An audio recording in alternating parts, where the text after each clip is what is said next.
Colin Damon here from Games, Brains and Head-Banging Life, gbhblofficial for short. And it's They Made What into a TV series. Earthworm Jim Season 1, Episode 6, Upholstered Peril. Written by John Loy. And immediately, like that time, you go, upholstery, okay. All right, Yeah. that's interesting. No idea what it means because this show, our cold open, has Jim and Peter in the clutches of Bob the Killer Goldfish. Yay! More Bob. Jim is trapped in a tank with a shark and seems to be in trouble, but takes care of the shark off screen and gets himself a shark skin suit defeating Bob. I was a bit like, actually, the cold open of this one isn't actually that good. It's a bit like, Yeah. oh, is that it? Oh, he just, yeah, all right. Not that imaginative. Yeah. Which, don't worry, folks, the actual episode itself will have a very different take. Will be quite creative, you know? Yeah, definitely. A typical day in Earthworm Jim style. There's a Pulp Fiction joke here involving two bank robbers and cheese in France. And I was like, yeah, because kids are going to get that, Yeah. right? That's weird.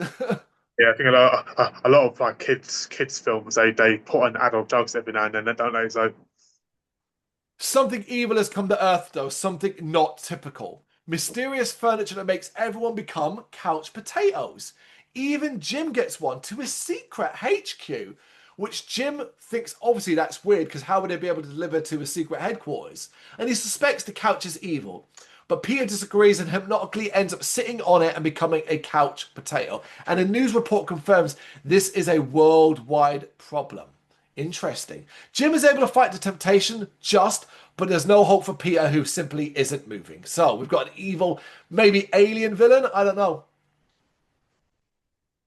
Grayson now arrives, boy wonder and head of his fan club. So Grayson, if you don't know, is a joke on Dick Grayson, as in Robin, as in Batman's number two. yeah. He reveals to Jim that he's worked out the furniture is alive and that an end table is hunting him. And Jim kind of like, oh, don't be so silly. That's crazy. Until the end table in question arrives at the secret HQ and attacks them. Psychro now speaks to us about a very serious problem, an illness called superheroism, something Jim suffers from.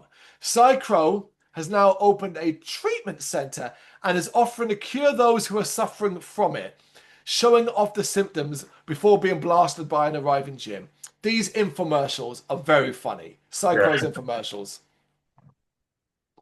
Meanwhile, Grayson and Jim are able to defeat the end table, even if Jim's suit gets a bit shredded. It's time to put a stop to this evil furniture, and Grayson suspects that someone is sending a signal to the furniture. So Jim instructs Grayson to find out who is sending the signal while he goes around the world defeating the furniture.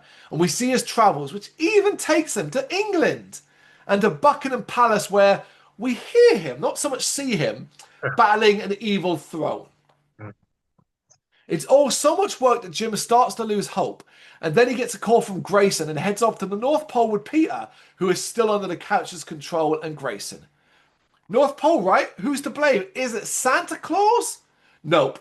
I don't know why North Pole, but it's Yeah. where Professor Monkey for a Head is there, remotely controlling the furniture. I mean, that's not a big surprise. It was always going to be one of the baddies, but it is a bit like random how it's just him at the North Pole.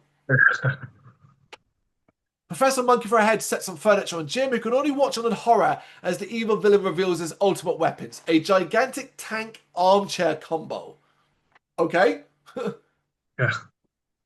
It's Peter's subconscious mind springing through the TV that helps break Pete out of his trance, and the sidekick now transforms into his beastly side, even though it's more that he's angry at Jim and attacks him because he's often out of control.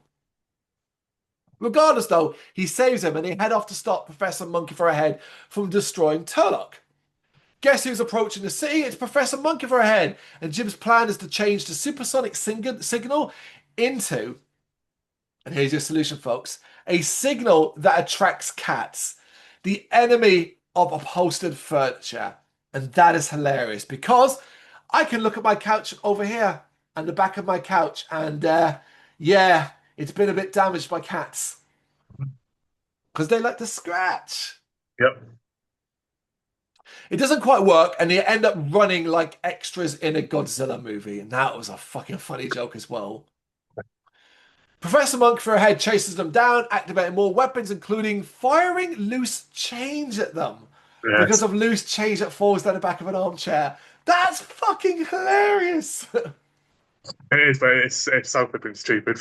It is, and it gets dumber because they end up trapped at the edge of a cesspool. And just when they seem doomed, Jim has an idea, throwing his rocket ship at the chair, triggering a switch. And basically, the armchair is one of those chairs with a lazy boy, like the feet fling up.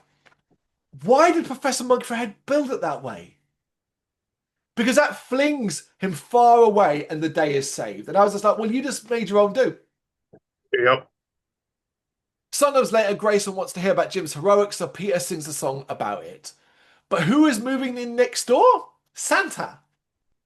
I don't know. I have no idea what's going on here. And then Jim is squashed by a cow. And it really is that random at the end. Yeah, this is Yep. another fun one, folks. This is a fun one. The infomercial with Psycho is brilliant. And the story about evil upholstered furniture is just so silly. I thoroughly enjoyed it.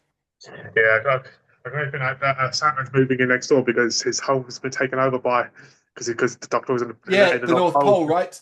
That's what I guess that's what the joke is there, right? Yeah, But it's as random as everything else. And we don't have much Earthworm Jim to get through, you know. We've got season 1 and season 2. Remember, season 2 drops the cold opens and the infomercials, which I'm going to be really sad to see go because they're often fucking brilliant. But, you know, we're already up to episode 6 and this is as entertaining as it was at the beginning. Upholstered peril, folks. Earthworm Jim, you got any thoughts you want to share? You know what to do? Let us know in the comments. Thank you very much for watching. If you've enjoyed what you've seen, please consider hitting that like and subscribe button. It does help us out. You can find us at gbhbl.com and across all social media platforms. And if you really want to give us a bit of extra support, please consider buying us a cup of coffee over on our coffee page. Thank you.